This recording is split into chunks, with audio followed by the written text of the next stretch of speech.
everyone, welcome back to another Stitches and Scribbles podcast. I honestly forgot what number we're on, but you can check the title to see what number we're at.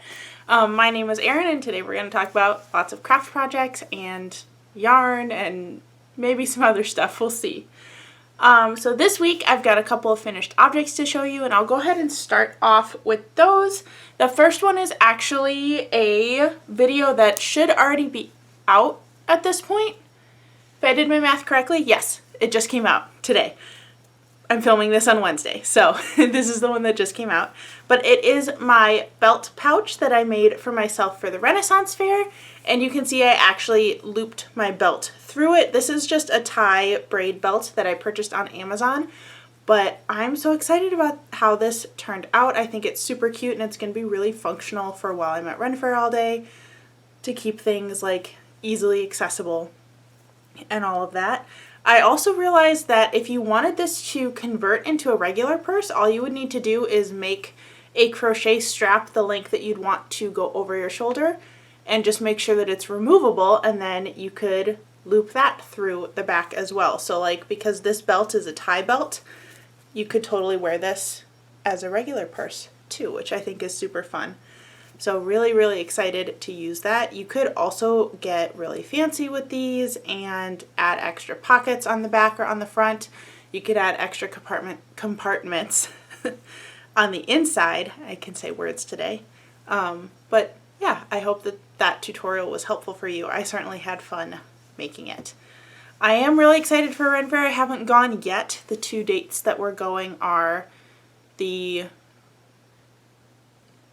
2 final weekends in August, I think is what we're doing. I think we're going the weekend of the 13th and the 21st. I think those numbers make sense. Maybe. 13th and the 20th, I'm pretty sure is when we're going. So there's one more weekend in August after that. But I'm super excited, ready to do all the Ren Fair things, and go in costume with all my new costume pieces that I have created. I do think I want to do one more make for Ren Fair. I realized I don't have a matching water bottle holder for this costume. I have a really old one that I purchased off Amazon for my stuff that's kind of all black, but since I still have some of that cozy cotton yarn, I was thinking maybe I could make a water bottle pouch that could also hang from my belt. I'm a little worried about it being too heavy, so I might have to use like an actual belt instead of the tie one, but I should be able to find something that works. I don't think I'll make that into a tutorial, but if I show it on the podcast and there's enough interest, I might make a second one for a different costume and make it into a tutorial for next summer. My second finished object is going to be a tutorial on this channel, but it's not going to come out until September. I had a really busy week this week where I only had one day to really work on tutorial videos, so I did all of the short ones for the next coming months altogether. Short meaning ones where I could film it basically in one sitting, not like big full-size projects, but anything that was little. I think I did a bullet journaling video in that same time frame. Anything that I could do really fast, upload right away so that it was ready to be banked. I had some extended family come into town this week, so it's my cousin and he has a lot of kids, so we have been very busy this week. So Monday they were going to do stuff in downtown Milwaukee that needed tickets, so I decided to sit out of those activities. It was all stuff that I've done before. It's like boat tours of the city and stuff like that. So Monday was my work day. So I think I filmed 4 complete tutorial videos on Monday, just to get myself ahead, because I know that I will have another couple of busy weeks with my 2 Ren Fair weekends. For both of those weekends, I either have somebody staying at a hotel nearby or staying in my apartment. So I know I'm going to want to do some pretty thorough apartment cleaning, as well as some like meal planning and planning of other activities for while those people are staying either here or in a hotel nearby. But anyway, that was a really long-winded way of saying that there will be a tutorial for a knitted pumpkin coming out soon. Last year I don't remember if I had it come out in October or September of last year, but I did a crochet version of one of these little pumpkins, so I figured I should do a knitted version. I made a really big knitted one last year for myself. Well, not like super big, it was maybe like this big around, so definitely bigger than this little guy. But I wanted to do a tutorial of the knitted one, so for the tutorial I just did a little tiny one that can go on a bookshelf for decoration. But you could totally do this in bigger sizes to make like pillows or little cushions that you could sit on things. I guess if you wanted to make a super huge one, it could even be like a floor cushion poof kind of thing. But I really like how it turned out. I really like the ribbing especially because it really looks like the sections that a real pumpkin would have. Probably even more than the crochet version. I think I did do horizontal ribbing on the crochet version of this, but I really like how it looks knit. I think it would also be super cool if you did little cables for the pumpkin sections to give it like a sweater look. Not that there aren't rib sweaters, but you know what I mean. The cables I think would look really, really neat on that.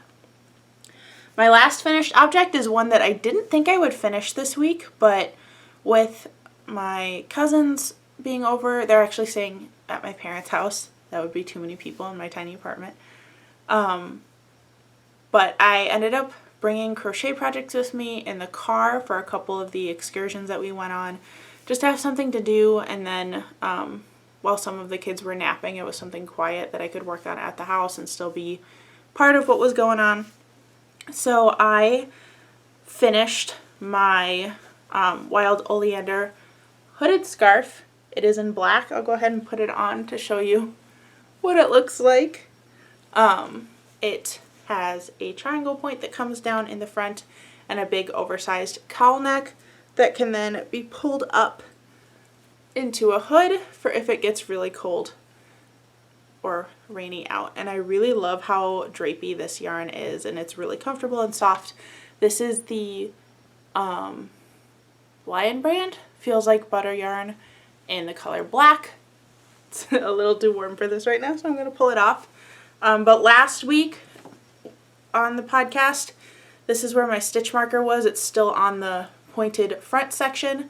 So I finished the point, or the like shawl front part and the whole neck in less than a week, because I think I filmed on Wednesday last week too, so it took me about a week and a half to get the whole thing done, which I was really excited about. So yeah, that is my wild oleander hooded scarf. Really glad to have one of my own now. If you saw in previous podcasts, I made one for my grandmother for Christmas, which is a surprise. So if for some reason you're someone I know in real life who also knows her, please don't tell her. It's supposed to be a surprise. She has no idea that it's coming, or even that that's the pattern that I picked to make her something for Christmas. But I really liked it, so I wanted a version that was more suited to my style, which is why I did the solid black one. I figured I would get a lot of wear out of it, and I picked that soft, squishy yarn so that it'd be really comfortable and really warm and everything. Before I move on to whips, I wanted to talk about my yarn stash problem. Actually, before I do that, you'll notice I'm back in my old background that I was using with the bookshelf instead of having my yarn stash behind me. The reason for that is my apartment has some circuits that aren't working correctly. For some reason, the whole bedroom that serves as my office, our other bedroom, and half of the bathroom lights keep flickering and occasionally like shutting off for like a full minute. And it's not just the lights, it's like everything plugged into the outlets in those rooms. So I didn't want to film in there because I knew that there was a chance of the lights like going out and doing weird things in the middle of filming. And with the podcast style videos, like you try to do them in one take. It's supposed to be like a sit down conversation. So I didn't want to deal with the lights possibly going out in the middle of a sentence. So we're filming out here today, so I don't have all of my yarn behind me like I usually do, which makes me a little bit sad. But I wanted to talk about my yarn stash because it definitely has gotten a little crazy. And I keep thinking about like what I want to do with my yarn collection and what to do with the stuff that I accumulated, and I realized a couple things. First of all, I will be moving eventually. Like, apartment life is not our permanent goal. We'd like to get a house at some point, or like a more permanent location. I don't think that we would do a condo because that doesn't really make sense with other things that we want to do, but we're going to have to move at some point, whether it's into a bigger apartment to accommodate what life stage we're at that point, or our forever house. Moving is in the future at some point. And I realized that tons and tons of yarn is kind of a really silly thing to have to move. If we're in our permanent location and I have a ton of yarn, like, that's not so bad in theory, especially if like this is what I'm doing now. But it didn't seem like a good idea to have a gigantic stash in this location. I think I'm glad that I had it for most of shutdown, quarantine, whatever you want to call it, because I always had stuff that I could use, but I don't want to have to move all of that yarn. That's a lot of space that it's going to take up. And it's not like it's heavy, but still a lot of space and a lot of boxes I'd have to pack to make sure that it got stored correctly. So I really want to try to minimize my stash. And so far I've been doing pretty good. The last couple of podcasts, I had all those yarn hauls that I was going through that I actually purchased like end of May, beginning of June. Partially, this is like showing that I have spent too much time on TikTok, but like buying yarn for the dopamine or doing like retail therapy because the end of the school year was kind of sad for me. So I understand why I accumulated it, but I don't really want it to be quite at that level anymore. I also realized that with this being the goal of what I was doing, to focus more on creative endeavors, I really went through a phase of wanting to match what other creatives were doing. And I noticed on TikTok, on YouTube, on Instagram, that so many yarn creators had this wall of yarn behind them. Like all of those either Target or IKEA cube storage things, or the like collapsible ones from Amazon, that were just completely full of yarn.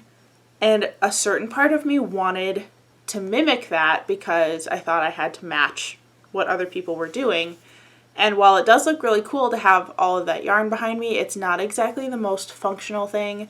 I realized at certain points that there was stuff in my yarn stash that I had completely forgotten about because it had fallen to the back of a cube. And I don't do anything consistently enough to have it make sense to stock up lots of a single type of yarn versus someone who like has an Etsy shop where they make the same set products and always need the same few yarns on hand. That makes sense to have a wall of yarn with all the colors because you're buying it to keep up with a product. I was getting yarn based on what was on sale, what looked fun, what project I was feeling in the moment, and that's not, A, doesn't look as pretty all on the shelf, and B, doesn't make as much sense to stash it because at this point I'm not making, mass-produced is the wrong word, but a set list of items to sell, although I may eventually, who knows. I'm more in the side of pattern designing, showing what I'm making, that kind of stuff. So I don't really need the huge yarn stash behind me, regardless of how pretty it looks. So once my yarn stash has gone down, maybe the bookshelf will become my filming background again. So I've set a couple goals for myself about yarn collection because I do still want to experience new yarns and refresh my collection every so often, but I really need to tone down the amount, hopefully with the goal of getting rid of some of my yarn storage areas so I don't have quite so many shelves, because that bedroom where I was filming is really a tiny room. It doesn't get a whole lot of light, and the shelves are taking up like a huge portion of the room, so it would kind of be nice to have a little bit more space in there again.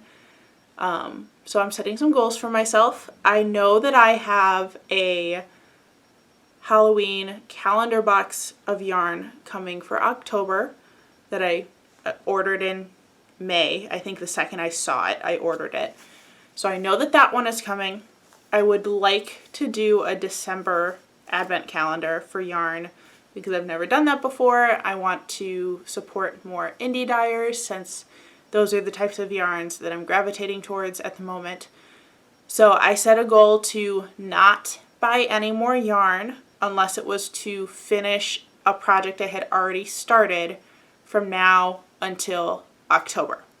Then in October, I'll have the advent box, and if I have kept to that goal, I'm allowed to get the advent calendar for December, with then the goal to be that I still won't purchase any yarn other than that advent calendar from October to December.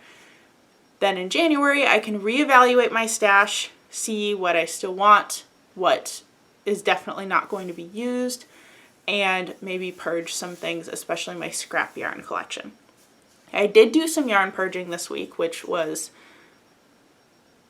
not as big of a deal as I thought it was going to be. I thought I was going to be really sad to let go of some yarn, but with all of the little kids who were visiting, I found out that a couple of them know how to crochet, but didn't bring crochet supplies with them, so I went through all of my hooks and found ones that I don't use anymore. I was at the point of where I had about 2 hooks per size for almost every size, except for maybe the really tiny ones and the really gigantic ones. But there were some sizes where I had 3. So for the sizes I had 3, I took those out, put them in a bag, and then did a yarn purge. I got rid of, the big thing I got rid of was all of the, I think they're called Little Dollop yarns from Hobby Lobby. They're little tiny cotton cakes that are really bright and colorful, but they're little, so you can't do a whole lot with them. I had purchased them during the big Hobby Lobby clearance sale in 2020, which was the first time I knew about the Hobby Lobby clearance sale, so I think I just kind of went nuts. And I got a lot of those little tiny yarn cakes, thinking that I was going to use them for a classroom decoration that would be for this coming school year. And as you probably know by now, because I say it in like every video, I am no longer teaching. The original goal was to create an amigurumi solar system that I could hang from the ceiling. Very lofty goals there. I don't know why I thought that I was going to want to do that over the summer. But I didn't have a need for that anymore. So instead of just holding on to that yarn that was taking up a lot of space for something that wasn't going to get used, I put it in a plastic bag to take to my parents' house for the kids to use. I also purged any yarn that had been purchased for a specific project where I had a full skein left over that was by itself. So like when I did my TikTok cardigan, I had a full skein of the green yarn I used left over and a full skein of the blue yarn I used left over. So I put those in the bag. I also had gotten some white Karen Simply Soft from either a Mill Ends or a mystery bag from a yarn order. So I put those in too because I don't use plain white yarn hardly ever. Maybe occasionally for Christmas things if I'm doing like a Santa hat or something like that. But definitely not the white Karen Simply Soft. And it's not a great amigurumi yarn either because it deforms very quickly. It kind of like stretches and pulls and doesn't hold its shape very well. So I threw that in there too. And I think there was one other thing that I purged as well. But the little tiny cotton yarns were a big hit with the kids because they could each pick their own and they were nice and bright and colorful. So I got one kid started on making some coasters and one kid started on making a scarf. We're just going to let her make the scarf in the cotton yarn. She was more excited about actually crocheting than what the product was going to be, but she said she's making a scarf. So she's making a rainbow cotton scarf, which is fine. So yeah, it felt really good to purge some of my stash, especially things that like I knew for sure I was not going to use for anything. But yeah, those are my yarn stash goals. So hopefully I will not purchase any new yarn except for the possibility of that advent calendar from now until January 1st. Again, with the exception being of I started a project, realized I don't have enough and I need to finish said project. Then if I need to supplement, I won't feel bad about that because it's still getting yarn off of my shelf. Does anyone else have the problem where they think they have enough yardage for a project and they never do, so you always have to go back, because that is 100% me. And I think that's also part of what contributed to having such a big stash, is if I got single skeins of something, I like wouldn't want to use it because I was afraid I wouldn't have enough and wouldn't be able to find that color again, especially if it was yarn that I ordered instead of yarn that I like went to Joann's or Michael's or Hobby Lobby to get. So yeah, hopefully we can do some stash busting this year, and make it easier for future me to pack up my craft room and move to a permanent craft room in a house or something. Let's dive into whips. I did start that stitch marker system last week during the podcast, although I do have one new project that doesn't have a stitch marker on it yet. Actually, 2 new projects that don't have stitch markers on them yet. So I will save those for the end. So one of them that you have seen before is this. Did I drop the hook? Yes, I did. Gotta stick that back in there or I'm gonna lose that loop. That's the tail. Where's the end? All black yarn is so hard to see what you're doing. Okay, so this one I made 0 progress on because the stitch marker is still at the top. So still working on this shawl. I think I was more concerned about finishing the hooded shawl because I know I'll wear that in the fall versus this one is a Christmas present. So didn't work on this one at all. Hopefully I can change that for next week. If you didn't see in a previous podcast, this is a shawl that is being made as a Christmas present. Really excited to gift it because my sister-in-law actually picked out the yarn for herself at Hobby Lobby, but she doesn't 100% know what it's being made into, so that'll be exciting to give to her. And the other project that will look familiar from last week is a scrap shawl. I only worked on this a little bit, so here's the end where I put the progress keeper, and that's how many rows I did. So I got to this dark red color. This is a scrap shawl, trying to use up some of the thinner yarns that I had in my scrap stash. This is a variegated dark red black, and then I have some solid black for the very end. I kind of like how it looks so far.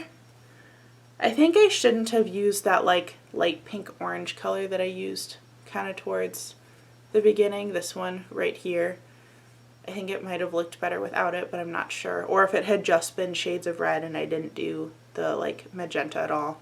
But not too bad. It'll definitely be donated either to the prayer shawl group at my church or elsewhere. So I'm not super concerned with what it looks like, as bad as that sounds. But it's not like going to somebody who specifically picked out colors or asked for a specific color. It's more just trying to, again, use up what's in my stash, starting with some of those scraps. Other project that I started is actually another belt bag for my husband for Renaissance Fair. I ordered him a costume this year for the first time ever. He's never come to Ren Fair with me, and he's never gone to a Ren Fair in costume. So we picked out a costume. It's just from Amazon because we didn't want to do a super expensive one in case he didn't like it or decided it wasn't worth going in costume when it's super hot out. So we got him some like Ren Fair trousers and a shirt with like the laces that go up the front quarter. And I also made sure to get him a belt. If you've never gone to Ren Fair before, having a belt for your costume is super important because you will find at Ren Fair that they sell lots of things that you can hang from your belt, whether it's mugs or bags or holsters for, not holsters, scabbards for swords, things like that. It really helps to have a good solid belt as part of your costume. So I got him one that was kind of like Celtic inspired. It has Celtic knots on it. But once I made my belt pouch, I realized I should make one for him too because his costume doesn't have pockets in it at all.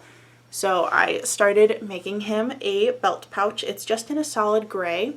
I think for the flap on his, I might attempt to do the crocodile stitch so it looks like dragon scales, but I've never done the crocodile stitch before, so I'm not sure how that's going to work out.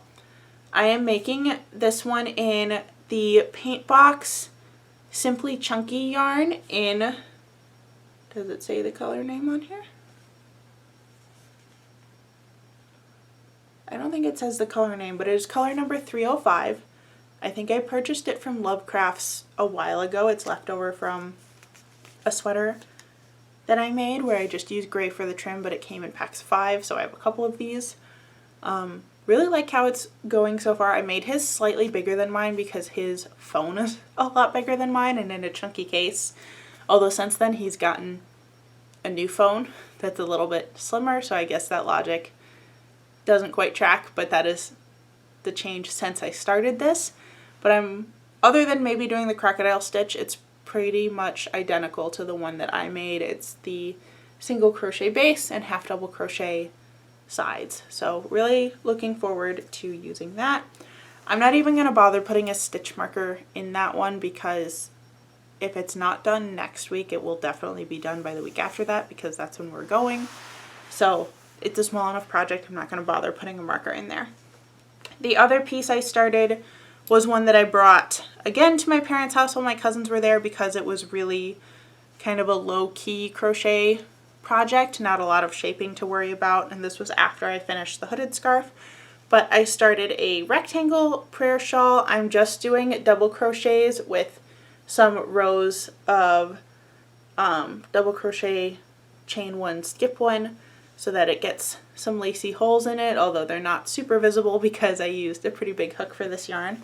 This is in the Lion brand Moroccan Nights in the color Wishes. It's got some lavenders, some corals, and like a spring green, and the glitter running through it is a really icy blue. Really unique color palette for this. I really like how it's working so far. That'll definitely be a prayer shawl that I can donate to somebody when I'm done with it. It was really just a project to kind of keep me busy while I was sitting around while the kids were doing other stuff. And that's it for my projects this week.